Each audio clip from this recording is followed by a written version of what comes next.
Hello students, welcome to visual learning platform Beyond Books Education. This is me, Dhrumil Thakkar, your science teacher. Till now, we have completed 7 parts successfully. This is the part number 8 of our chapter number 3, and in this we are going to cover 2 major topics. Number 1 is use of metal and non-metal, and secondly we will see how metals and non-metals react with each other. Right? Now, importance of these 2 topic is that कि अगर हमें metals and non metal के use ही नहीं पता तो जो भी chapters हम पढ़ रहे हैं वो सारे यूज़लेस हैं.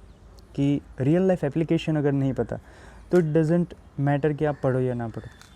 सेकेंडली हम ये देखेंगे कि मेटल्स कैसे नॉन मेटल के साथ कौन सा बॉन्ड बनाती है और क्यों बनाते हैं. राइट. तो चलिए फिर शुरुआत करते हैं. सबसे पहला टॉपिक है यूज़ ऑफ मेटल्स. अगर आपने पेन और पेपर नहीं निकाले तो ज़रूर निकाल लीजिए. मैं यहाँ पे हर एक मेटल्स की बात नहीं करने वाला, लेकिन ऐसे मेटल्स की बात करूँगा कि जो हमें जनरली हमारी रियल लाइफ में देखने को मिलती है, जैसे copper, aluminium, iron, then zinc, whatever. Okay. So सबसे पहला एप्लीकेशन दैट इज़ कॉपर और एल्यूमिनियम इलेक्ट्रिक वायर्स बनाने में यूज़ होते हैं. अब यहाँ पे इनकी कौन सी प्रॉपर्टी काम में आई? इलेक्ट्रिकल कंडक्टिविटी की.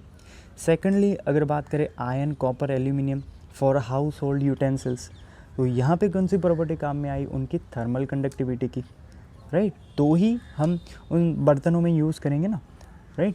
कि हीट को अगर वो पास कर सकते हैं तो ही हम बर्तन में यूज़ कर सकते हैं, यूटेंसिल्स में यूज़ कर सकते हैं. अगर वो नॉन कंडक्टिव है, हीट कंडक्ट ही नहीं करती, तो हमारा जो खाना है वो पकेगा ही नहीं. Number 3, iron as a catalyst in manufacturing of ammonia. Then zinc for galvanising the iron. अब यहाँ पे क्या हुआ कि जिंक आयरन से ज़्यादा रिएक्टिव है, तो ऑक्सीजन की वजह से या तो एसिड रेन की वजह से जो आयरन कोरोड हो जाता है वो नहीं होगा, बिकॉज जिंक की वजह से आयरन और ऑक्सीजन या तो आयरन और एसिड का कांटेक्ट ही कम हो गया. राइट. तो यहाँ पे यूज़ होता है. Then chromium and nickel for electroplating के लिए यूज़ होता है. शायद आपने ग्रेड 8 में इलेक्ट्रोप्लेटिंग के बारे में पढ़ा होगा. एल्यूमिनियम फॉर पैकेजिंग मटेरियल, तो यहाँ पे उनकी कौन सी प्रॉपर्टी काम में आई? मैलेबिलिटी के थीन मटेरियल्स थीन शीट्स में कन्वर्ट करने के लिए. Then silver and gold for jewellery, उनकी जो सॉफ्टनेस है वो यहाँ पे काम में आई. मर्क्यूरी फॉर थर्मोमीटर, जो एक लिक्विड मेटल है. Right. Then sodium, titanium, zirconium for atomic projects के लिए. राइट. ये ज़्यादा रिएक्टिव होने की वजह से ज़ाइक्रोनियम है. राइट. तो it is used for bullet proof alloy steel, उसकी जो टफनेस है, राइट, स्ट्रॉन्ग मटेरियल है उसके लिए. Then lead for car batteries. ये सारी यूजेस हैं मेटल्स के. अब बात करते हैं यूजेस ऑफ नॉन मेटल्स के. सबसे पहले जैसे मान ले हाइड्रोजन है, तो वेजिटेबल ऑयल बनाने के लिए, हाइड्रोजनेशन के लिए यूज़ होता है. हाइड्रोजन जो एमोनिया एक फर्टिलाइज़र है वहाँ पे यूज़ होता है. Then liquid hydrogen as a rocket fuel. Right. Carbon जो हमारे सेल्स आते हैं, इलेक्ट्रोलाइटिक सेल्स, वहाँ पे सब जगह पे हम कार्बन का यूज़ करते हैं. नाइट्रोजन अगेन फॉर एमोनिया जो एक फर्टिलाइज़र है. सल्फ़र जो एसिड बनाने में काम आते हैं बैटरीज़ के लिए. Then sulphur for gunpowder बनाने के लिए, बिकॉज एक्सप्लोजिव है.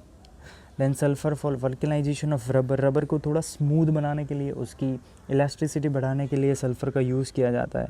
ये सारे यूजेस हैं नॉन मेटल्स के. अब बात करते हैं सेकंड टॉपिक हमारा कि मेटल नॉन मेटल के साथ कैसे रिएक्ट करते हैं. यहाँ पे एक स्पेलिंग मिस्टेक हो गई है, नॉन मेटल्स की जगह नो मेटल्स हो गया है, so I am sorry for that. Okay.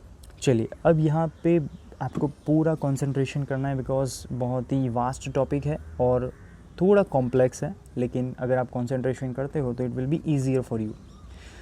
सबसे पहले हम देखते हैं कि मेटल अगर नॉन मेटल के साथ रिएक्शन करते हैं तो आयोनिक बॉन्ड से वो जुड़ते हैं. आयोनिक बॉन्ड एक दूसरे को इलेक्ट्रॉन्स शेयर करके, सॉरी लूज एंड गेन करके. सेकेंडली अगर नॉन मेटल्स ही नॉन मेटल के साथ रिएक्शन करते हैं तो इलेक्ट्रॉन्स की शेयरिंग होगी, और वैसी शेयरिंग को हम कहेंगे कोवलेंट बॉन्ड. पर ये क्वेश्चन ये होता है कि ये बॉन्ड क्या है. बॉन्ड का मतलब क्या है कि एक 4 से 2 एटम्स के बीच का, कि जो एलिमेंट्स को बांध के रखता है, जोड़ के रखता है, बॉन्ड बना के रखता है. फॉर एन एग्जाम्पल हम ऑक्सीजन का समझे कि ऑक्सीजन के एक एटम के साथ हाइड्रोजन के 2 एटम इलेक्ट्रॉन्स को शेयर करके, यहाँ पे 2 नॉन मेटल्स है ना, ऑक्सीजन भी और हाइड्रोजन भी, तो दोनों एक दूसरे के साथ क्या कर रहे हैं, इलेक्ट्रॉन्स को शेयर कर रहे हैं और बॉन्ड बना रहे हैं. कौन सा? Covalent bond. तो इस तरह से मेटल्स एंड नॉन मेटल्स एक दूसरे के साथ जुड़ते हैं, बॉन्ड बनाते हैं, एक न्यू कंपाउंड फॉर्म करते हैं. राइट. और इसी के बारे में हमें आगे पढ़ना है. अब हमें ये जानना ज़रूरी है कि नोबल गैस क्या होते हैं और इनर्टनेस ऑफ नोबल गैस क्या होते हैं। तो सबसे पहले हमें ये जानना ज़रूरी है कि नोबल गैस क्या है। फॉर एन एग्जांपल अगर मैं helium, neon, argon, krypton, xenon and radon की बात करूँ, ये सारे नोबल गैसेस हैं। क्यों? इनका जो इलेक्ट्रॉनिक कॉन्फ़िगरेशन होता है वो देखिए, उसके बाद मैं आपको एक्सप्लेन करता हूँ कि हीलियम है जिसका एटॉमिक नंबर क्या है 2, इसका इलेक्ट्रॉनिक कॉन्फ़िगरेशन होगा 2, फर्स्ट ऑर्बिट ही उसकी आउटर मोस्ट ऑर्बिट है, तो number of electrons outer most orbits में कितने होंगे 2। नियॉन की अगर बात करें तो एटॉमिक नंबर है 10, तो आउटर मोस्ट ऑर्बिट में होंगे 8 बिकॉज कॉन्फ़िगरेशन है 2 8। सिमिलरली सारे इन गैसेस का इलेक्ट्रॉनिक कॉन्फ़िगरेशन आप इस टेबल में देख सकते हो। पर नोबल गैस का मतलब क्या, कि ऐसे गैसेस या ऐसे एटम्स कि जिनकी आउटर मोस्ट ऑर्बिट में 2 या 8 इलेक्ट्रॉन्स हो, वो एटम्स जिनके आउटर मोस्ट सेल में 2 से ज़्यादा या 2 से कम या 8 से कम इलेक्ट्रॉन्स है, उनको नोबल गैस नहीं कहा जाएगा, जो हम आगे बात करने वाले हैं। अब अगर 2 इलेक्ट्रॉन्स होते हैं तो उनको हम डुप्लेट कहेंगे, और अगर 8 इलेक्ट्रॉन्स हैं तो उन्हें हम ऑक्टेट कहेंगे, राइट। अब ये केमिकल बॉन्ड बनते क्यों हैं? हमने इनर्टनेस की बात करी, नोबल गैस जाने तो ये बनते क्यों हैं? हर एक एटम चाहता है कि वो स्टेबल एटम बन जाए, और इस वजह से वो दूसरे इलेक्ट्रॉन्स के साथ, दूसरे एटम के साथ रिएक्शन करने का ट्राई करता है। इसके लिए वो या तो ट्राई करेगा डुप्लेट बनाने का या तो ऑक्टेट बनाने का, और ये 3 तरीक़ों से हो सकता है, या एक इलेक्ट्रॉन्स या उससे ज़्यादा लूज़ करके, एक या उससे ज़्यादा इलेक्ट्रॉन्स को गेन करके, या तो एक दूसरे इलेक्ट्रॉन्स को शेयर करके, राइट। अब ये जो पहले 2 वे हैं वो सिर्फ मेटल एंड नॉन मेटल्स में, और जो लास्ट वे है वो सिर्फ और सिर्फ नॉन मेटल्स में देखने को मिलेगा। यानी कि जो फर्स्ट 2 वे है वो आयोनिक बॉन्ड बनाते हैं, और लास्ट वे में हमें कोवेलेंट बॉन्ड देखने को मिलेगा, राइट।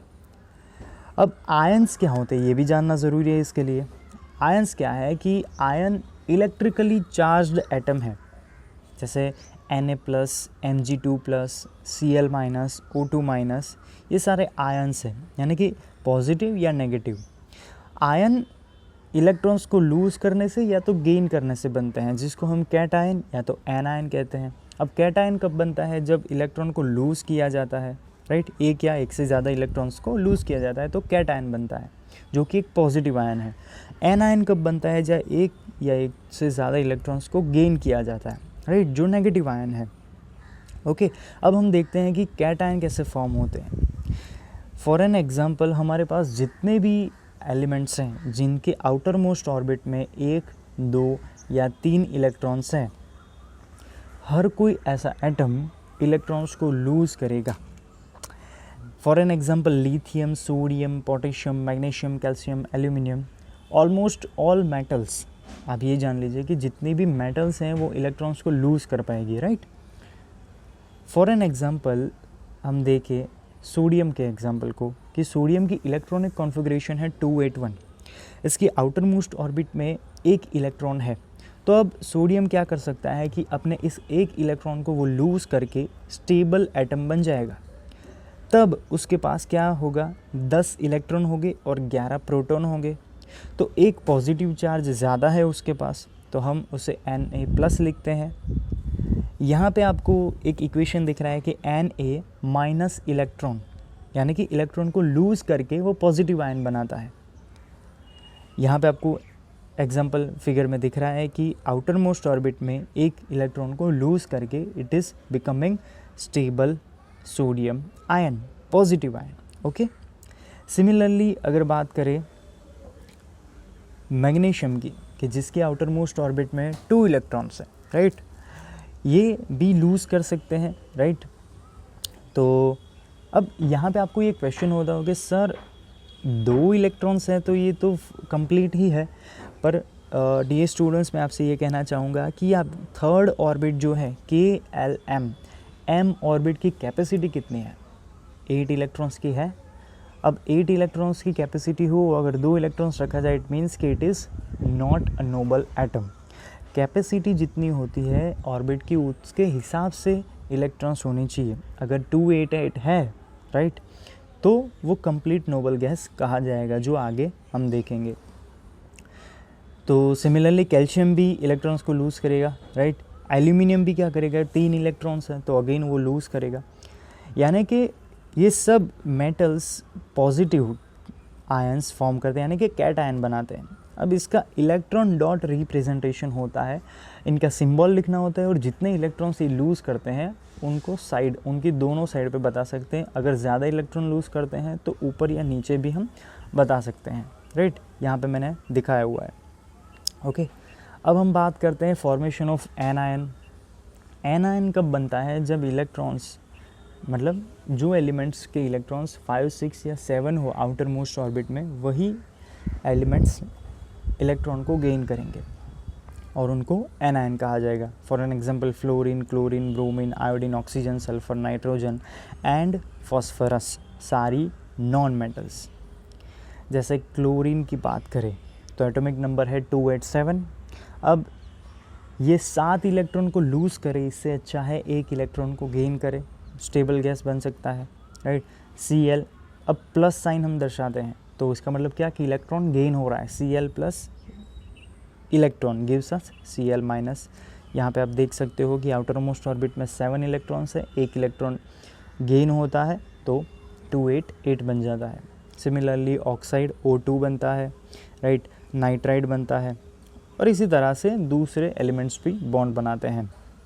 अब इलेक्ट्रॉन डॉट रिप्रेजेंटेशन देख लेते हैं फ्लोरीन का, कि फ्लोरीन आप देख सकते हो कि 7 इलेक्ट्रॉन है, उसके आउटर मोस्ट शेल में 1 इलेक्ट्रॉन गेन करता है तो 8 बन जाता है। क्लोरीन में भी 7 है तो 1 इलेक्ट्रॉन गेन करेगा, अगेन 288 बन जाएगा। वैसे ही हर एक एलिमेंट का शो किया हुआ है। तो मेटल एंड नॉन मेटल किस तरह से रिएक्ट करते हैं, आयनिक बॉन्ड बना के या तो कोवेलेंट बॉन्ड बना के, राइट। यहाँ पे हमारा लेक्चर एंड होता है, राइट। आप हमें इंस्टाग्राम पे फॉलो कर सकते हैं। आपको इस लेक्चर के रिगार्डिंग कोई भी क्वेश्चन है तो हमें कमेंट बॉक्स में पूछ सकते हैं। वीडियो अगर पसंद आया हो तो लाइक कीजिए, फ्रेंड्स के साथ शेयर कीजिए, and thanks for watching. See you soon in the next video.